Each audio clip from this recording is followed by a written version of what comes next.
Well, everybody, welcome to the Drip Drop Podcast, the world's first mental fitness variety show. We have conversation, coaching, and comedy, and even music. I'm your host, Ed Krasnick, and I'm happy that you're along for a show that we not only talk about mental fitness, we show you how. We show you skills.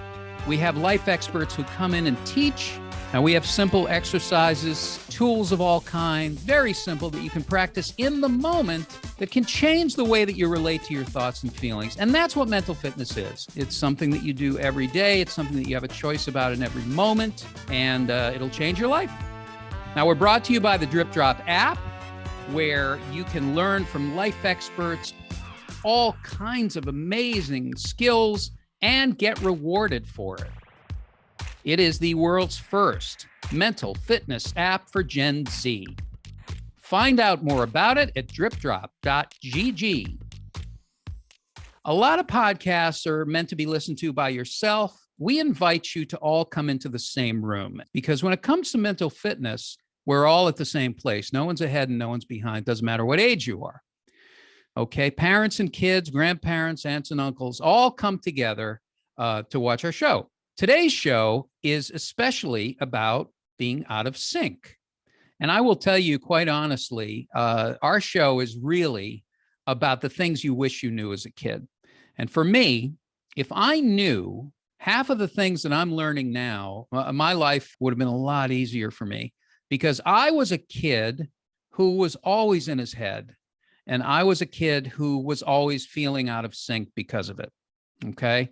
I had a constant tape in my head that was running, and I'll give you a feeling for what this is like, because this is me as a 4-year-old, okay? And I thought that I was my thoughts and feelings. I thought that that's who I was, and because I had no separation and no awareness, as kids are not taught, I heard this all day long.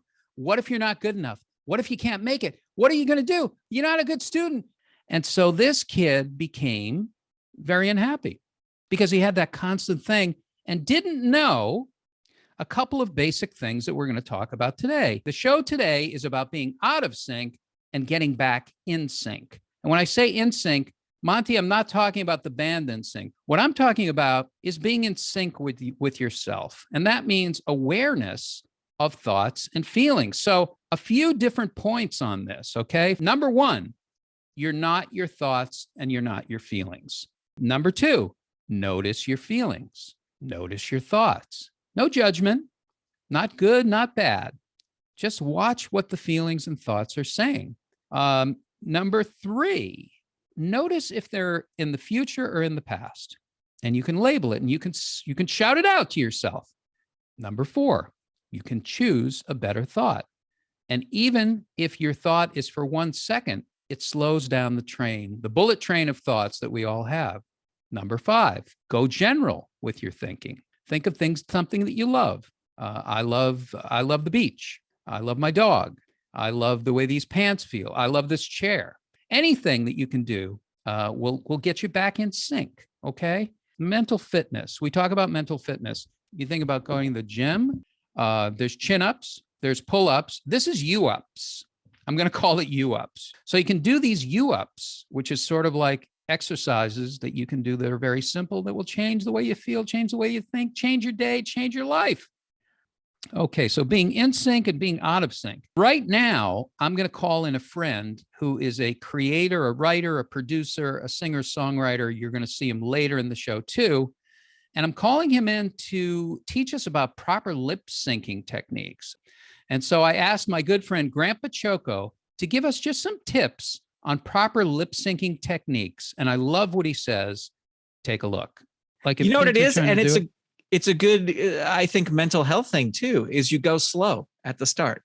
So really, when you're starting lip syncing as puppetry, you do the alphabet and you just do it really slow. A, B, C, D. And another good thing to do is numbers, because once you get into numbers, you get multiple syllables. There's not a lot of letters that have multiple syllables.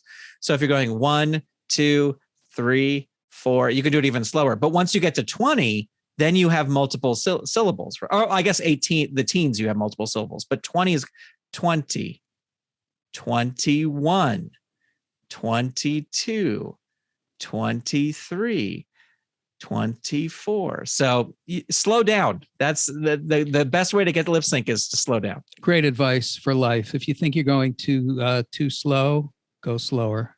And I think sometimes with thoughts and feelings, it's great to just slow it down. You can use a phrase like, give me a minute, or I need a minute, or let me just think about that. Anything like that will help get you back into sync. This is one of our favorite segments. It's called the Squirrel News segment, because these are stories of amazing people all over the world who are solving problems. They're solving social problems, social issues, and you don't hear about them because we're used to hearing bad news. This is news that's about what's working in the world.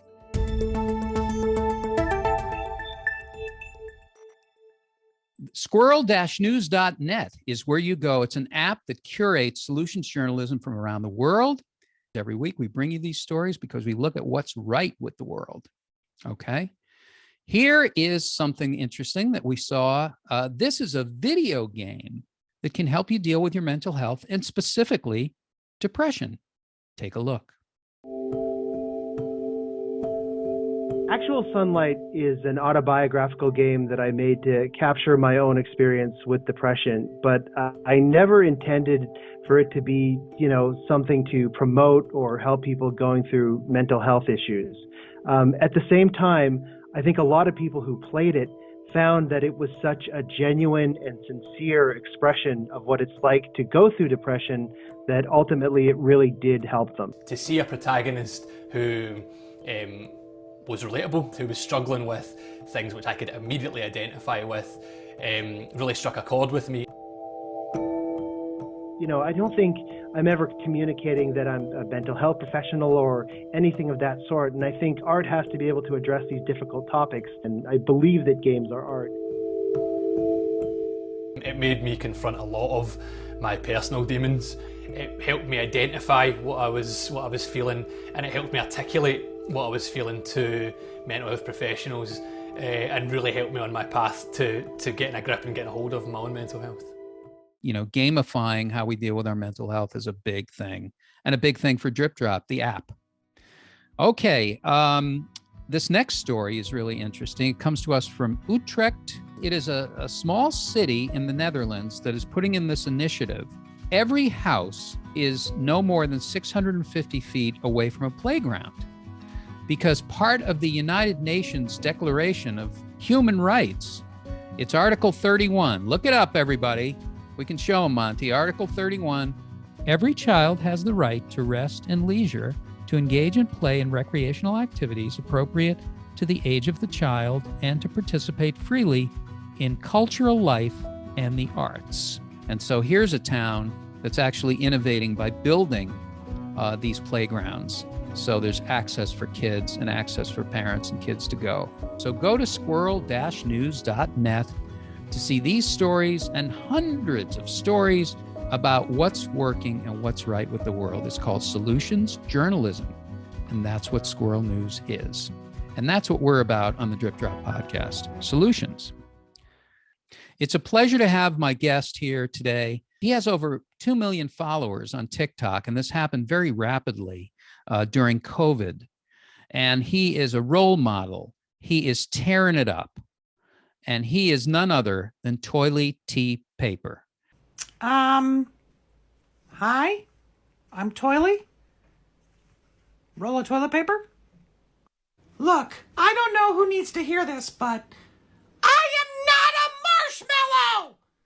Damn it! Stop calling me a marshmallow! Ah! Love is like a fart. If you have to force it, it's probably crap. All right, fine. I'll host Jeopardy. Jeez, get off my back. Please welcome our good friend, Toiley T. Paper. Oh, thank you very much, Ed. It is so great to be here. I'm excited to be here. Toiley, I've never seen you up close like this. And can I say that you look to me like you're probably 3 or 4 ply at this point? Well, I think we've all gained a little bit of weight during the pandemic, I think, with being at home and Uber Eats and all that kind of stuff. Can we say Uber Eats? Is that okay? We can say it. Hopefully they'll be a sponsor. Now, we're going to talk about lip syncing today, okay? But what do you do when you're out of sync emotionally? Are there things that, is there a breathing technique? Is there something that you kind of use to sort of get yourself centered? Because you seem like a pretty even-keeled person. Well, this pandemic's been a little bit rough. I mean, I am toilet paper. And at the beginning of the pandemic, people were hoarding me, my family, not me. I had to lay low. But yeah, I mean, I do some deep breathing. Like that. I have, what's that? The Headspace app on my phone. Yeah. Or otherwise, I will just open the window and scream at the top of my lungs. My neighbors are not too fond of that little aspect of my well-being or my wellness. But, listen, you got to do what you got to do. Proper lip syncing techniques. Now, a lot of people do it. A lot of kids do it. Everybody does it. How do you do it properly, I guess, is the main thing for me. And with your profession, it's probably something that you really have to do. Right. Well, I mean, you want to make sure that your mouth is opening when you are saying the words. You know what I mean? You gotta, if you don't want to look like, you're talking like this, see what I'm saying? Because this is just totally wrong. Like that. And then you feel out of sync. That's very good advice. And for you just blew up immediately, right? As soon as people saw you. How were you born? How was the idea? How was all of it born? How did it come to be? Well, you know what? I did a comedy show at Flappers. You know Flappers. It's a comedy club here in Southern California.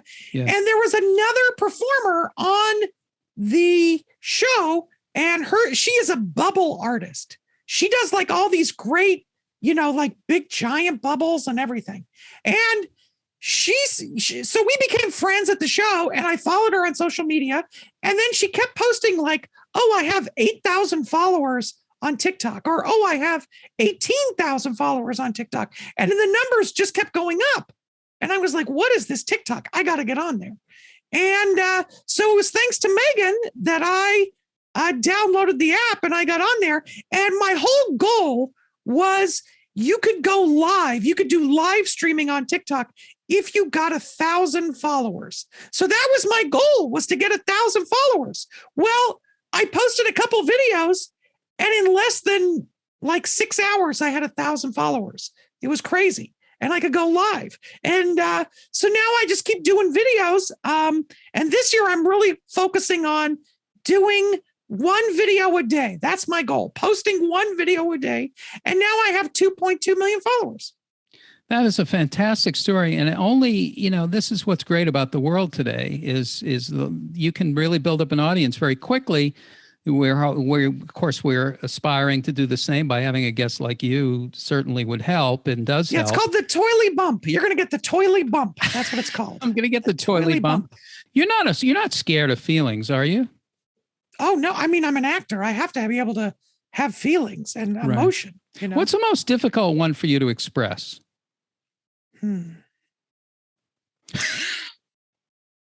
I think gratitude.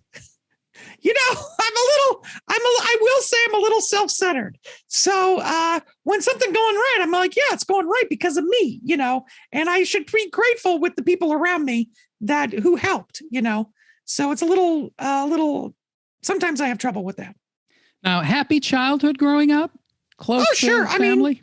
I started life as a tree. My mom was a tree. My dad was a industrial toilet paper making machine. They met. It was a tumultuous but brief whirlwind romance. And then me and about 500 of my brothers and sisters were born. And, I will say my mom died in childbirth, but she died to make us, A lot of my family, they went into the family business of kind of wiping up. I don't want to get graphic here on the podcast. Me, I came to Hollywood to pursue my dream of being an actor and entertainer, But toilet paper, you really think about toilet paper. Toilet paper is there for you, And when toilet paper is not there for you, that's when you get worried. There's something comforting about looking over and seeing a roll of toilet paper. And that's what me and my family do. we're about promoting mental fitness, promoting mental well-being, because mental health is a practice. It's a practice. It's not something that comes by osmosis. It's something that you actually do to take care of yourself. And speaking of that, I would like to do a short thing with you. Now, I didn't tell you about this, but I'd like to do it. Yeah. I want to do some role play, because I know that role play, a lot of times people don't feel like they can actually practice their issues. Like if you're afraid to go to parties, you're one of those kind of people, you can actually role play it and just practice the party. Practice it ahead of time. Yeah, sure. You know, we plan for everything. I mean, we plan for trips. We plan to go out. Why not plan for your feelings and your thoughts? You can do some of that. So here's a role. I don't know if you guys know each other. This is Elaine. Hey, Elaine. But hi. But anyway, I thought that maybe what we could do is, you're talking about your childhood. Maybe we could do a little role play scene between you and your mom. She's asking you about school, but she's telling you you have to get off the phone. So, and I know you like to be on the phone a lot. So here we go. I'm on my phone. Okay. So, hi, honey. Hi, what's honey. up, Mom? Honey, it's time. It's time to get off the phone. It really is, honey, because you're always on that phone, and we have to go. You have to do your homework. And but I'm Mom, all my concerned. friends are on the phone. This is where all my friends are. I don't appreciate it. I know I don't want to lay a lot on you, honey, but you're taking me down. You're taking me down. You're really kind of laying it on me. So I will put the phone down. Okay, thank you. The phone is down. And now I'd like to reverse roles. Now you be your mom and I'll be you. Okay. Okay. Toiley, I need you. Oh, wait, hold on. Let me get my mom's voice on. Toiley, I need you to put down the phone, please. Put down the phone. I don't know why she's British. Mom, put down the phone. The beef stroganoff is on the oven and on the stove, and I need you to set the table. Can you know what, Mom, sometimes I feel like you don't feel valued. And even though I'm a kid, I'm using the word valued. I don't feel valued, but I also feel that you use the phone as a substitute for talking with you, for bonding with your family. You know what? You're Mom, I hear you. I'm going to ignore you because I'm a quarantine-ager. Oh, boy. And I'm going to jam that in. What did you learn? Okay. Did you learn anything from that? Was that interesting in any way to be her? My mom was a hard worker, and I don't think I told her enough that I appreciated all that she did for us. This has been fantastic. It's been instructional. It's been touching. It's been a lot of things. Before I leave you, before I let you go, could I just ask, do you feel that toilet paper is misrepresented in the media? And do you feel like there's, is there anything you'd like to say about that? I think like, especially when it comes to toilet paper's roles in television and film, we're always pigeonholed as toilet paper. Like I could do what Tim Robbins does. I just never get the chance because I'm toilet paper, and I would love to do a dramatic role sometime, not just hang out in the bathroom in the background of Orange is the New Black, Oh, so you were on Orange is the New Black? Yeah, I mean, you ever see? I was all over that show. They would carry me up and down the hallway, but I was toilet paper. You heard my British accent. I could be the next James Bond. Come on, license to roll. Come on, I could do this. Right. Well, why don't you tell us? Where can they see you? Where can they? You can just go to @TheToiley, TheToiley on just about any social media service except Facebook. I'm off Facebook. Talk about mental health. I got right off of Facebook. So I don't have a Facebook page, but I have an Instagram page and I have a TikTok page and I have a YouTube channel. And that's where you can check it out. Thank you. Can I tell you, can I just leave you with one thing? This is what my dad used to say to me. Sure. My dad used to say, Toiley, in this life, you're either on the roll or in the bowl. And hopefully you spend a little bit more time on the roll than in the bowl. And you, Ed, you are on a roll. Take it from me. I should know. I'm on the honor roll and let the good times roll. And Toiley Tea Paper, we'll talk again, okay? I can't wait. Thank you, Ed. You take care. That's Toiley Tea Paper, everybody. At this point in the show, I want to tell you about a friend of mine. This person is an amazing singer-songwriter. and does the most amazing podcasts, including The Radio Adventures of Dr. Floyd, which was like the biggest family podcast on Apple and iTunes for a very long time. Incredible show with celebrities. And I haven't seen him in a while. It's great to welcome back Grant Baciocco. First of all, it's good to see you again. That's number one. It's good to see you, Ed. Thanks for having me. Oh, it's my pleasure. And I'm going to take you back to a time when we first met each other and you did my favorite song. And every time you came on my show, probably 100 times, I would make you do this song. And I want you to take a look, go back to memory lane, take a look. Here's Grant Baciocco doing my favorite song, Our Love Is Like. Take a look. Great to be here. I'm going to play a song. This is Ed's favorite song that I wrote. So it's a little love song that I wrote for a girl, and I'll dedicate it to Ed tonight.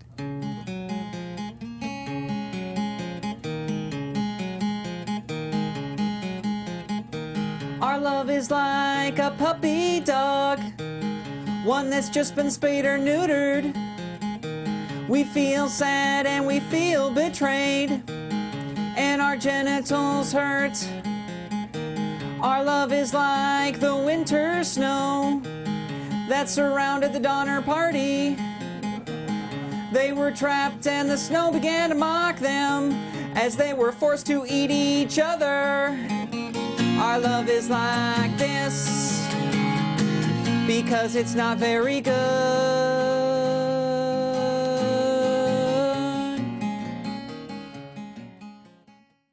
Does that bring it back? So that's how we met originally. I believe it was at an open mic. There was a show at Borders Books. That'll tell you how long ago this was. Now, I have to ask you, so doing puppets, is this a creative way to actually kind of play with things, deal with things? Does this allow you to go through life in an easier way? This character of Toiley can, as I said, say things that I may be feeling deep inside, but I can't say because it would not be polite of me to say to some people. But if I, it's almost like satire because Toiley can say these things and people can think about them, and then I don't necessarily get in trouble for putting those ideas out there into the world. Not that there's anything. I'm trying to think of an example of something that I thought that, like I think when I first got on TikTok, and a lot of people are filming things in their house, and you can see kind of their house in the background. And my thought was, when I was flipping through this, I was like, wow, everybody's house is a mess. If I went on a TikTok and went, wow, everybody on TikTok, your house is a mess, people will get mad. They're like, oh, who's this guy? And why is he saying this? But if Toiley says it, then, people go, oh, that's funny. Yeah, everybody's house is a mess back there, and I'm not being, Toiley can be the jerk. I'm not being the jerk. Tell me a little bit, though, about the Radio Adventures of Dr. Floyd and Deputy Guppy, because in addition to the puppetry and the podcast that you do, these shows are amazing and they're available to be listened to. So I want to promote them. Yeah, thanks. I got into podcasting very early, back in 2004, when podcasting just got off the ground. And I loved old time radio. I love, like, one of my idols, my huge idol is Stan Freberg. And all of Stan Freberg's albums I loved. A lot of people don't know who Stan Freberg is these days, but his History of the United States album, I think, is just one of the best albums ever created. And so I've always loved that audio. I loved that the images that audio puts in your head. So I wanted to do a show that was like that. And I created, with a friend of mine, the Radio Adventures of Dr. Floyd. And it was a little time travel show where these characters would go throughout history. And the bad guy was always trying to steal a historical artifact. And the good guys were trying to stop him. And we did 8 seasons of about 12 to 15 episodes per season.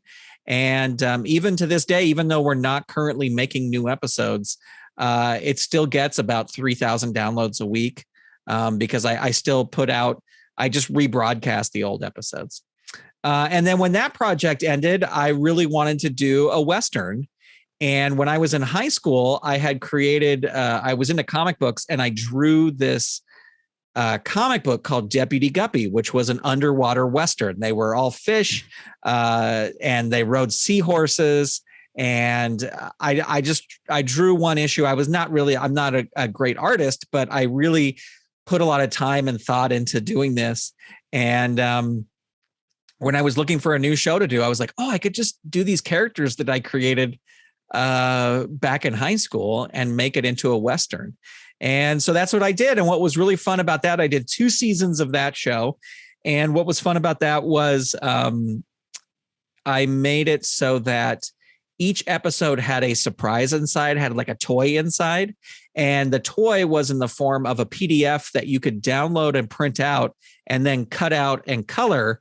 And you could make the little town of Driftwood Gulch, which is where these stories took place. So on the episode where someone was going to rob the bank, you could download the bank and cut that out and put that up. And then, I think the first episode has the sheriff's office on there. So, things like that. So that one, people still like that. I should make more episodes of it, but it just ran into different reasons why I couldn't. But I'm proud of that show. So I just love exploring and trying new things and making these silly shows.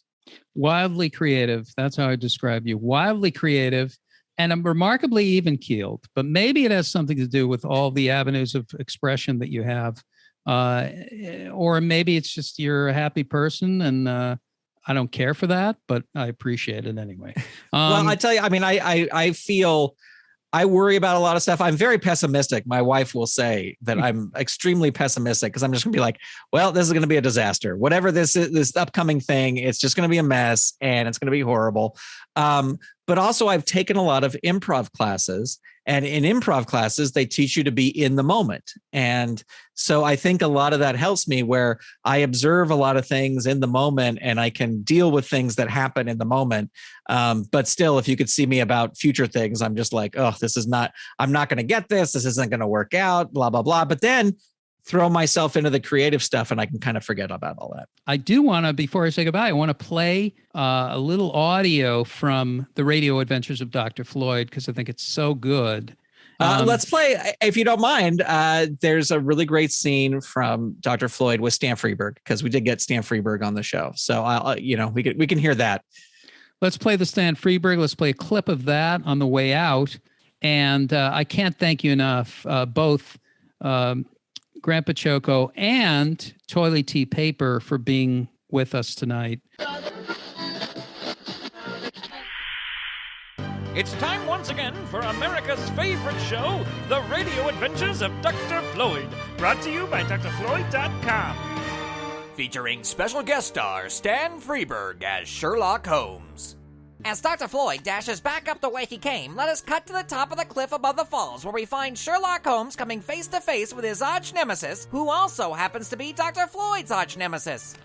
Why, hello there, Sherlock Holmes. Moriarty! Ha ha! I knew you'd be here. Let me guess. You knew that I'd be up here because when I visited you in your office the other day, you saw that I had a speck of mud on my shoe, and that mud was a particular shade of brown that can only be due to the unique mineral makeup of the mud found here at Reichenbach Falls. So you cleverly deduced that I'd been up here previously looking for places to ambush you. No. I knew you'd be here because you booked your travel through my brother Mycroft. I'll accept that. It is time to finish this once and for all, Moriarty. I couldn't agree more. I agree with your agreement that it is agreed that we both agreed that... Oh, don't start that again. Look, let's just hurry up and get this fight over with. I have plans to invade Russia later this afternoon. Funny. I thought that was just a figure of speech. How's that? Nothing. Let's begin, but I must warn you, Moriarty, that I'm well practiced in the martial art of Baritsu. And I must warn you, Holmes, that I have a black belt in screaming and running away when I'm about to lose. Ha! So it begins. Ha! Dodge! That's our show for this week. Let me ask you a question, everybody. What do you wish you had learned as a kid? What skills, what tools, what kinds of things that you now know do you wish you knew as a kid? get in touch with us or find us on Instagram. Shoot us a note. Tell us a skill that you wish you had as a kid. That is our show for this week. Thanks to Squirrel News. Thanks to Toiley Tea Paper. And a special thank you to the great Grant Baciocco. He's got music, puppetry, podcast. Grant Baciocco, go to mrgrant.com, mrgrant.com. I want to thank the entire Drip Drop team for helping put this show together. Sarah Jezik on guitar, Monty Langford on bass, Min Tran on drums, Suzanne Reeves on lead vocals, on lead guitar, my good friend and an amazing visionary, Jason Brown. Jason, thank you for letting us all be here as part of the Drip Drop ecosystem, the Drip Drop community. It is a Drip Drop world. Thanks to all the Drip Droppers. That's our show for this week. Some news is good news. Life is good. All is well. Live it up. See you next time.